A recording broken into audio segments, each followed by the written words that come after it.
This is Emily's Runaway Imagination, Chapter 3, Emily's Snow White Steed. The Ladies' Civic Club had agreed with Mama that a library would be a good thing for Pitchfork. They were busy trying to find a place for the library when one day Emily received a letter from her cousin Muriel in Portland. A letter written on pink paper and mailed in a pink envelope. Muriel never wrote on tablet paper. She always wrote on stationery that came in a box.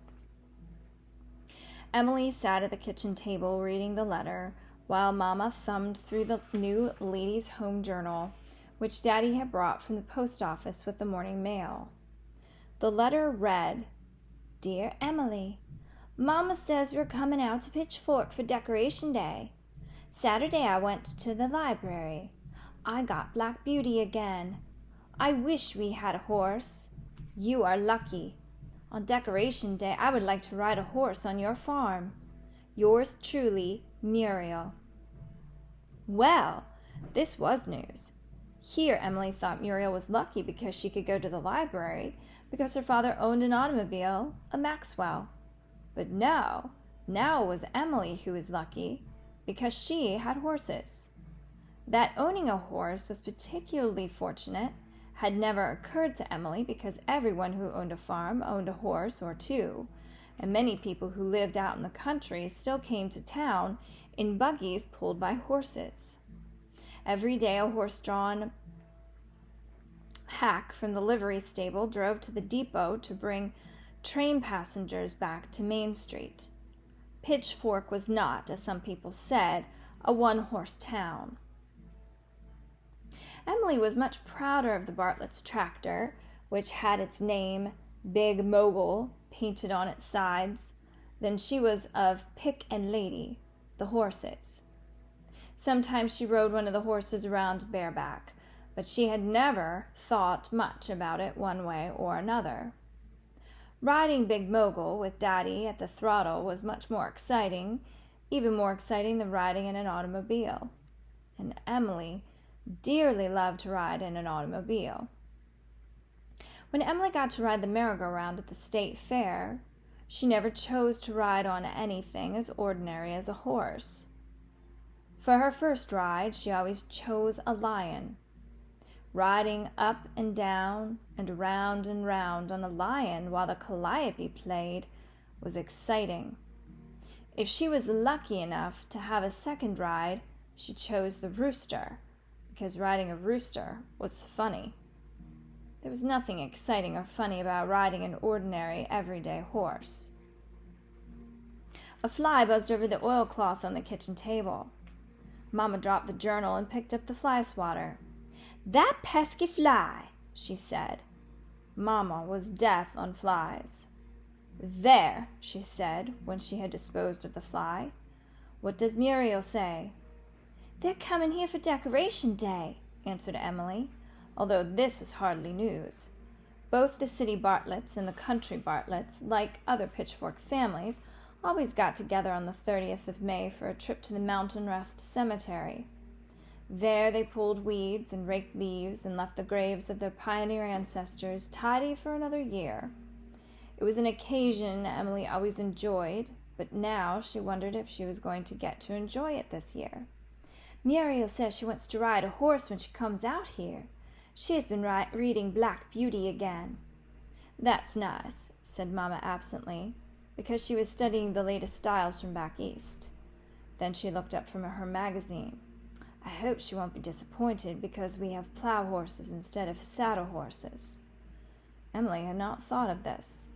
She began to wonder what sort of horse Muriel, who had always been timid about going into the barn, and who did not care for the smell of manure, would expect to ride.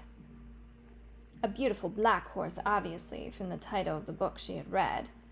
Emily wished the library would hurry up and get started so the state library could send Pitchfork a copy of Black Beauty to help her know what she was up against. She was sure of one thing. Pick and Lady were not good enough for a city girl like Muriel, who knew about horses from reading books. Besides, they weren't black. They were white. Just before supper, when Emily went out to gather some eggs, she wandered into the barn where Daddy was milking with his head pressed against the cow's flank. "Nita, Juanita, ask thy soul if we should part," sang Daddy, who always said his cows gave milk better when he sang. Ching-choo, ching-choo, went the sound of the milk in the pail, while several barn cats watched the stream of milk hungrily. When Daddy heard Emily, he stopped milking into the bucket and squirted milk at the cats, who opened their mouths and caught it. He knew this was a sight Emily enjoyed. Emily climbed up on the partition between the stalls of Pick and Lady and looked down at them. The two horses were not even white. Not really white. They might be called white, but in reality they were a dingy yellowish color, and their tails were streaked with mud. And although the Bartletts had an old saddle hanging in the barn, Emily realized that neither horse could wear it, because their backs were too broad. It was all pretty discouraging. As decoration day approached, Emily worried more and more about Pick and Lady not being good enough for a city girl who had read Black Beauty. Then one morning, when Emily went out to feed the chickens, she happened to notice Mama putting the towels to soak in the copper wash boiler on the back porch. Mama had filled the boiler with water, and now she was adding the Clorox. "Does Clorox really make the towels whiter?" asked Emily. "Yes, it does." Mama dumped in the towels and stirred them around with an old broom handle. This was enough to inspire Emily. "Mama," she exclaimed, "is it all right if I Clorox a horse?" "Oh, Emily," Mama laughed, "I don't know any reason why you shouldn't, but you'll have to ask your father." Emily fed the chickens in a hurry that morning. She found her father in the machine shed tinkering with the harrow. "Daddy, is it all right if I Clorox a horse?" she asked. Daddy did not laugh the way Mama had, but instead considered Emily's question seriously. "Yes, Emily," he said. "I expect you can as long as you rinse the horse good." "Oh, thank you!" Emily was enormously relieved and ran off to school with a light heart. All her problems were taken care of. That day she had a terrible time remembering to find the lowest common denominator in arithmetic, because she was so busy thinking about the horse she was going to bleach. She would go to work on Lady, and when she finished, that horse was going to be as white as snow. It would be a beautiful snow-white steed with a long flowing mane and tail. As for saddle, pooh! Who needed a saddle? Muriel could ride bareback like the beautiful lady Emily had once seen in a dog and pony show Grandpa had taken her to see in McMinnville. That would be much more romantic than riding with a saddle, even though Muriel would not be able to stand up on the horse the way the beautiful lady had. Muriel could mount Lady and fly like the wind across the barnyard with her long curls, the color of shavings in Pete Ginty's carpenter shop streaming out behind her. Let's see, to bleach the horse she would need Clorox, a brush, water, a bucket, and lots of rags for drying the horse, and a curry comb. She would also need something to stand on. Miss Plotkin, the teacher, rapped on her desk with the ruler. "Emily Bartlett," she said sternly, "stop wool gathering and pay attention to your arithmetic." Every time Miss Plotkin told Emily to stop wool gathering, Emily started picturing the birds gathering wool left on the barbed wire fences by the sheep and building lovely soft wool-lined nests for their babies. And there she was, wool gathering all over again. "Emily," said Miss Plotkin, with a warning note in her voice. Emily paid attention. She did not want to be sent to the cloakroom. The minute Emily was released from school, she ran home, where she found her mother making a batch of pie crust in the pantry. "Mama, Daddy did say it's all right for me to Clorox a horse." Mama looked concerned. "Change your clothes first. Put on your oldest dress, and be sure to read the directions on the label, and dilute the Clorox. You mustn't use it straight from the bottle." "Yes, Mama." Emily ran upstairs, changed to her oldest dress, slid down the banisters to save time, and gathered up her equipment, which she left in the barnyard by the watering trowel. She took down a halter from a peg in the barn, ran down the hill, and skinned over the fence into the pasture. She had no trouble finding Lady, slipping the halter over her head and leading her back to the watering trough. Then Emily studied the label for directions on how to dilute the Clorox, which means water it down. Dish towels, sheets. No, that wasn't what she wanted. Scorch, mildew. No, Lady was neither scorched nor mildewed. There was not one word on the label about bleaching a horse. Emily reread the label and decided that the directions for stubborn stains came closest to filling her needs. She dipped a bucket of water out of the trough and carefully mixed the Clorox, making the mixture a little stronger than the directions called for, because Lady was such a big, strong horse. Then she consulted the label once more. Soak 15 minutes, it said. Now, how on earth was she going to soak a horse for 15 minutes? Emily stepped back to study Lady, who now seemed enormously large. Her tail and fetlocks, those fringes of hair around her feet, were the worst. The horse looked inquiringly at Emily with her dark, large eyes. Emily decided she would need another bucket, so she found one in the barn and prepared a second mixture of bleach water. Then she tugged at Lady's hind foot until she lifted it and allowed Emily to guide it into the bucket. There, she said. You stand there with your foot in the bucket for 15 minutes, and your fetlock will be nice and white. Lady answered with a whinny. Then Emily sauciled the brush around in the other bucket, and standing on the edge of the watering trough, began to scrub Lady's back. The horse turned her head to look inquiringly at Emily. Steady, girl, said Emily, hopping down to saucil the brush again. Dirty water ran off the horse's back in little rivulets. Emily climbed back on the edge of the watering trough and rubbed and scrubbed. She jumped down and persuaded Lady to lift her hind foot out of the bucket.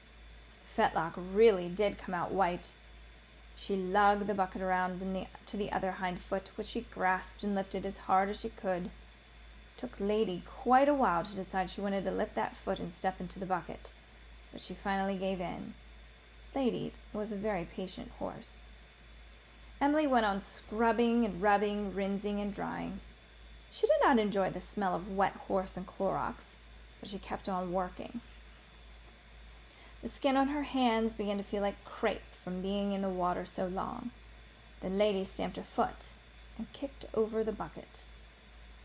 Emily, who was beginning to get tired, mixed another bucket of bleach water and persuaded Lady to set a foot in it. Then she stepped back to examine her work. Lady actually was coming out white in the patches that Emily had scrubbed. But oh dear, there was so much left to do. And the tail. How would she ever bleach that long, muddy tail? She could not hold a bucket full of water high enough to soak the tail for 15 minutes. Neither could she coax Lady to sit on the bucket while her tail bleached. Emily went back to her rubbing and scrubbing, still worrying about that tail. It was the most important part of all. A snow-white steed had to have a beautiful, flowing, white tail. Emily grew more and more weary. She had been swatted several times by Lady's tail. Her arms ached. Her hands were so white and puckered they looked like corduroy. Her dress was wet and bleached in spots. Lady was such a big horse, and the whiter Lady became, the worse her tail looked. Emily had bleached the easiest parts and was just finishing up under the belly. Fortunately, Lady did not seem to be ticklish when she heard someone whistling a tune, and Pete Ginty appeared from behind the barn with his gun in the crook of his arm. Now, the last person in the world Emily wanted to see while Cloroxing a horse was Pete Ginty. She always felt a little timid when he was around. His eyes were so piercing, and his beard, the only black beard in Pitchfork, so bushy. Everybody knew he did not believe in God. It was no wonder he was a bachelor, which means unmarried man. He had a way of talking that made Emily think he was joking, but she could never be sure, and so whenever he cut across the Bartlett property to hunt rabbits or china pheasants, she stayed out of his way. Mama said she wished Pete Ginty would go hunt china pheasants in someone else's fields, but Daddy said, oh well, he and Pete had gone to school together. There was no time for Emily to run and hide. Pete Ginty sauntered over and stood watching her rub and scrub. Emily could feel herself turning red. She wished he would stay in his carpenter shop instead of tramping around the countryside hunting on other people's property. Pete Ginty pushed his sweat-stained hat back on his head. Emily, he said at last, what the Sam Hill are you doing under that horse? Emily came out and stood up. Cloroxing it, she answered. What else could she say? Well, I'll be goldinged, said Pete Ginty. Cloroxing a horse? I always did say women were too neat and tidy for their own good, but this beats anything I ever heard. Emily wished Pete Ginty would go on about his business and leave her alone. I'm not doing it to be neat and tidy, said Emily hotly. She was so tired and damp and smelled so strong of bleach and wet horse that she was at the point of tears. I'm doing it because my cousin Muriel is coming out from Portland, and she's been reading a book about a beautiful black horse, and I want to turn Lady into a beautiful white horse. She could hear him telling the men who hung around the livery stable about it. From now on, every man she met would say, Hello there, Emily. Cloroxed any horses lately? Unless they said, Fed any rotten apples to the hogs lately? That was the trouble with a small town. Nobody could ever live anything down. Just like a woman, observed Pete Ginty. Emily did not think he meant this to be a compliment, but she was flattered that he said woman instead of a little girl. How are you going to do the tail? He asked curiously. I don't know, confessed Emily wearily. It's supposed to soak 15 minutes. Pete Ginty leaned his gun against the watering trough. Here, give me that bucket, he ordered. And there was nothing for Emily to do but hand it over. He held the bucket under Lady's tail and lifted it so that the long hair floated in the water. Emily was very grateful for this unexpected assistance, but her gratitude did not help her make conversation with the man who, she was certain, was going to make a good story out of this. Mama always said, that Pete Ginty and his yarns. Even Pete Ginty could not hold up a bucket of water for 15 minutes. He rested his arms several times. When the 15 minutes were up, Lady's tail was white. Oh, thank you, Mr. Ginty, said Emily. I never could have done the tail alone. Pete Ginty was not polite enough to tell her she was welcome, picked up his gun, snorted, women, and stomped off. Exhausted, Emily leaned against the watering trough to look at her work. Lady was now a white horse, against the setting sun, late on a May afternoon. It seemed to Emily that Lady really was a beautiful white steed with a flowing mane and tail. She was now good enough for Muriel, and Emily could hardly wait to show her off. She did hope, however, that Muriel would not be so delighted with Lady that she would want to skip the trip to the cemetery. Emily longed for a ride in Uncle Ben's Maxwell. My goodness, Emily, exclaimed Mamma, when Emily had led Lady into her stall and returned to the house. Just look at you. Dirt from head to foot. She went into the bathroom, which was just off the kitchen, and began to run water into the second bathtub in Yamhill County. But, Mamma, said Emily, I turned Lady into a beautiful snow-white steed. Mamma smiled lovingly at Emily while the water splashed into the tub. Beauty is in the eye of the beholder, she said. What does that mean? Asked Emily.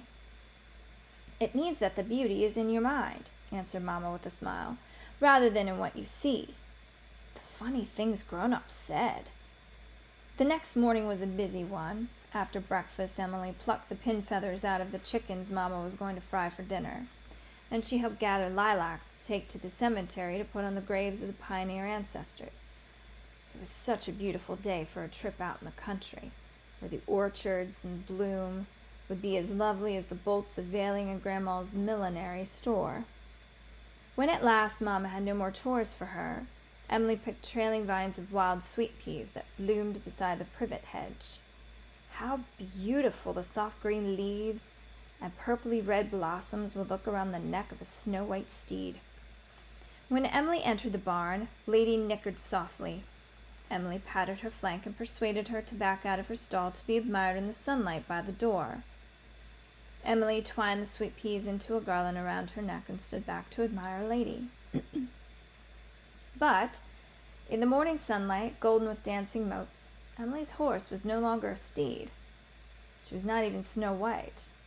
She was an elderly plough horse, cleaner than most, with some ragged-looking pea vines around her neck. Emily wondered why she had never seen Lady as anything else. She did not know when she had been so disappointed. Not since that time at the state fair when Daddy bought her a longed-for cone of spun sugar, as fluffy and pink as a cloud in a sunset, and when she bit into it, so certain that it would taste of heaven, it turned out to be a mouthful of nothing, sweet, sticky, nothing. Now the morning sunlight had dissolved another dream. She should have said "whoa" to her imagination before it ran away with her. Silently, Emily led Lady back to her stall. Then she walked slowly back to the house. Mamma was right. The beauty had not been in the horse at all. It had been in Emily's mind. She had wanted Lady to be beautiful so much that for a little while she had actually seemed beautiful. "Why, what's the matter, Emily?" Mamma looked concerned. "Mamma, today Lady is not a snow-white steed," said Emily sadly. "She's just an extra clean plough horse. I guess the beauty went out of my eye overnight." Mamma smiled tenderly at Emily. "We all have to come down to earth sometime, Emily." "But I don't want to disappoint Muriel," said Emily. "I wouldn't worry about Muriel," advised Mamma. But Emily did worry about Muriel, her city cousin who knew all about horses from reading Black Beauty, and who wrote letters on stationery instead of tablet paper. At last the sound of Uncle Ben's automobile was heard coming down the road to the farm, and Emily ran out to greet her city relatives. She kissed Uncle Ben and Aunt Irene and said shyly, "Hello, Muriel." Muriel looked so grand with her curls, each one a long tube of shining hair. "Hello, Emily." Muriel jumped down from the running board. "Did you get my letter?" "Yes," said Emily. "We're going to have a library here in Pitchfork, and maybe we will have Black Beauty too." "It's such a good book," said Muriel with a sigh. "It's the best book I ever read. The horse tells the story of his life." "A horse talks?" Emily was incredulous. What kind of a book was this Black Beauty? "Oh, yes," said Muriel. "All the horses talk. They tell each other all their troubles."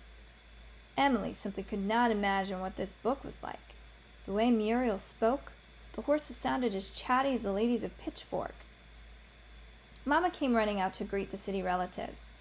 "You certainly picked a beautiful day," she said, when another round of kisses had been exchanged. "But you must be tired after driving all the way out from Portland." "Mamma," whispered Muriel to her mother. Aunt Irene smiled. "Muriel wants to know if she can go horseback riding. She has been dying to, and I hope she gets it out of her system." "Of course, dear," Mamma said to Muriel, who looked embarrassed by her mother's remark. "Emily, take Muriel for a ride on Lady." Emily was grateful to Mamma for not saying she had Cloroxed Lady. "Come on, Muriel," she said, still shy in the presence of her city relatives. She wished she had taken the sweet pea vines off Lady's neck. By this time they must be wilted, and would look more ridiculous than ever. "Suppose you wait here," she suggested when they came to the watering trough. "I'll bring Lady out."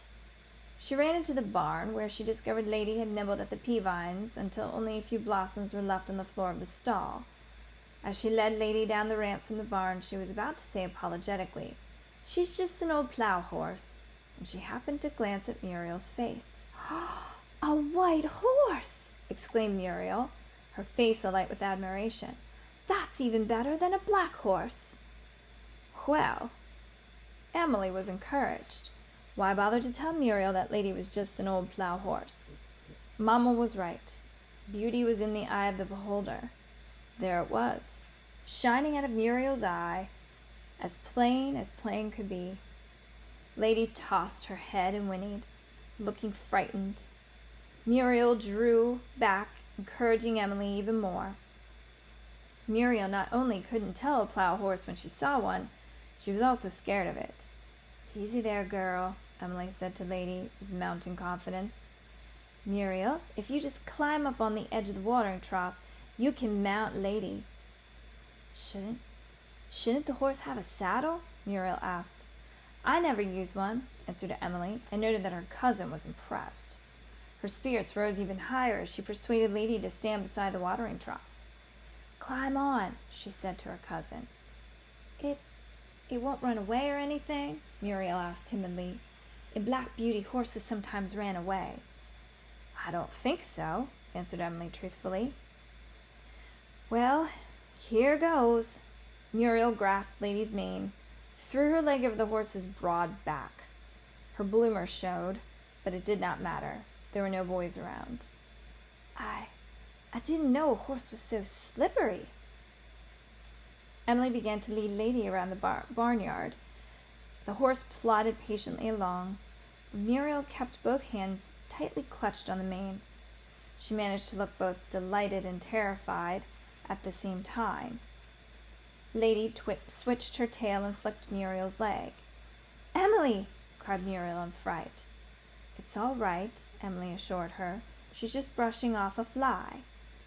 Around and around the barnyard they went. Muriel began to gain confidence. She sat up straighter. Her knuckles were no longer white from her tight grip on the mane. "You don't think the horse will get tired, do you?" she asked. No, Emily did not tell her cousin that Lady was used to pulling a plow for hours at a time. "In Black Beauty, some of the masters were terribly cruel to horses," said Muriel. "I want one to be cruel to a horse." Emily could hardly keep from giggling. A walk around the barnyard cruel to Lady? She began to wonder if Muriel would never get tired. She did not want to miss the ride out to the cemetery and Uncle Ben's Maxwell. Around and around they went. It must be almost time for the rest of the family to leave. Muriel looked as if she planned to stick to that horse forever. "Would you like to go faster?" Emily asked suddenly. "Oh, yes," agreed Muriel confidently. "Giddy up!" cried Emily. Pulling on the rope, began to run. Obediently, Lady broke into a heavy trot. Muriel began to bounce. Lady's broad back was slippery, and Muriel bounced to one side and then to another. "You're going too fast!" The words were jarred out of her. Emily pretended not to hear. Clomp, clomp, clomp went Lady's big hoofs. Slap, slap, slap went Muriel. Her curls were bouncing up and down like springs. "Help!" said Muriel breathlessly. "Whoa!" cried Emily and slowed to a walk. "Girls!" called Aunt Irene from the back porch. "We're going now. Do you want to come along?" "We're coming," called Emily, because Muriel was too out of breath to answer. She led Lady back to the watering trough and helped Muriel dismount. "You do want to go, don't you, Muriel?" she asked. Muriel nodded. Emily led Lady through the gate into the pasture, where she removed her halter and gave her a farewell pat. "Shouldn't you put a cloth over her?" asked Muriel, who had caught her breath. "A cloth?" Emily was puzzled. "What for?" "Well, in Black Beauty, whenever a horse had a lot of exercise, the groom put a cloth over its back," Muriel explained. She added dreamily, "Sometimes the groom even gave the horse some nice warm mash." Emily did not like to bring her cousin down to earth by telling her that Lady had not had any real exercise. "It's such a warm, sunny day. Lady doesn't need a cloth," she said tactfully, "and she likes nice, juicy grass better than mash." This satisfied Muriel. "You can ride some more when we come back," offered Emily, as the cousins ran off to join their parents. "I'll lead you again." "Oh, would you?" exclaimed Muriel gratefully. "Did you have a nice ride?" asked Aunt Irene, when the girls reached the automobile. "Oh, Mama, it was just wonderful," said Muriel. "Just think, I have really ridden a horse, a beautiful white horse." Mama and Emily exchanged a little smile. They both knew where the beauty was. Then Emily climbed up into the back seat of Uncle Ben's Maxwell and sat down on the shiny leather cushion.